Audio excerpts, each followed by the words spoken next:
पिछली वीडियो में हमने देखा कि पाठ्यचर्या के तत्व कौन कौन से होते हैं, पाठ्यचर्या क्या होता है। अनेक सिद्धांतकारों ने पाठ्यचर्या के कौन कौन से तत्व बताए हैं। इस वीडियो में हम देखेंगे कि पाठ्यचर्या की आखिर आवश्यकता क्यों है, क्यों ज़रूरत पड़ती है हमें पाठ्यचर्या की। तो देखो बच्चों, हर एक जो देश होता है, प्रत्येक देश अपने यहाँ पर शिक्षा फैलाना चाहता है, अपने बच्चों को शिक्षा देना चाहता है। तो वो शिक्षा देने की जो प्रक्रिया होती है, शिक्षा देने का जो लक्ष्य होता है, यानी शिक्षा पर जो निवेश होता है, शिक्षा पर जो हम खर्च करते हैं, शिक्षा पर जो निवेश होता है, शिक्षा पर जो इन्वेस्ट किया जाता है पैसा, वह सार्थक बन जाए। यानी ऐसा ना हो कि जो शिक्षा पर जो निवेश किया जा रहा है, शिक्षा पर जो खर्च किया जा रहा है, वह सार्थक नहीं है।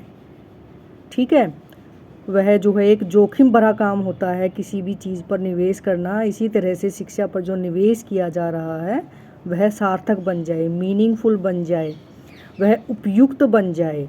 तो ये जो सार्थक उपक्रम बनाने के लिए एक पाठ्यचर्या की आवश्यकता होती है।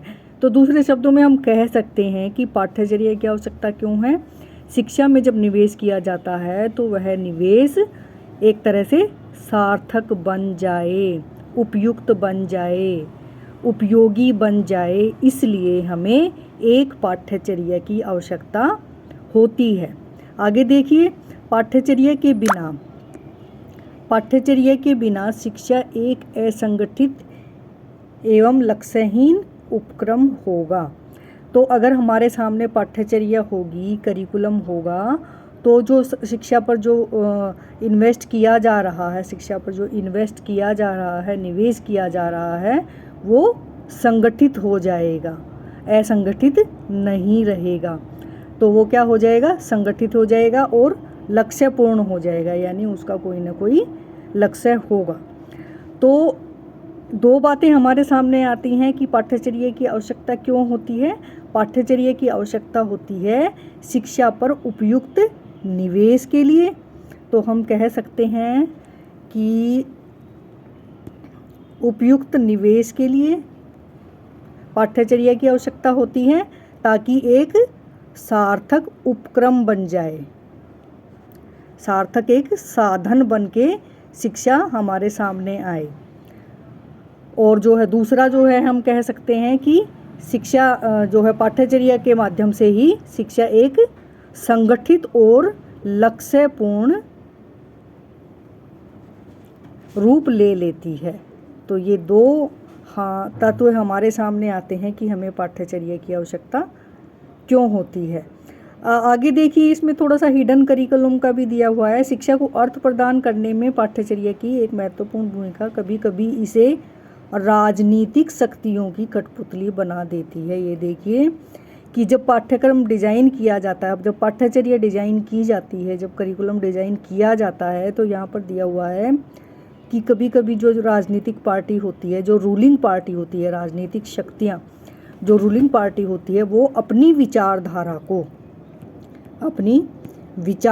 को पाठ्यचर्या के थ्रू या करिकुलम के थ्रू जो है थोपना चाहती है। एक तरह से अपनी जो विचारधारा है उसको फैलाना चाहती है। किसके थ्रू? शिक्षा के माध्यम से। और शिक्षा के माध्यम से कैसे फैलाएगी? करिकुलम के थ्रू, करिकुलम में अपनी विचारधारा को डाल के। तो जब ये ऐसी बात होती है तो इसी को जो है हिडन करिकुलम कहा जाता है, छिपा हुआ पाठ्यचर्या इसी को कहा जाता है।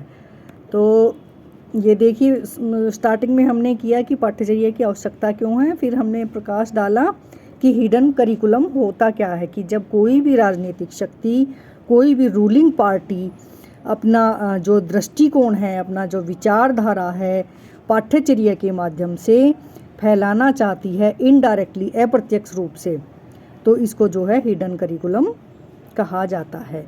ये देखिए, एक छिपा हुआ पाठ्यचर्या एक अवधारणा है जो इस घटना को अच्छी तरह से समझता है। तो इस वीडियो में हमने पाठ्यचर्या की आवश्यकता और हिडन करिकुलम पर थोड़ा प्रकाश डाला है।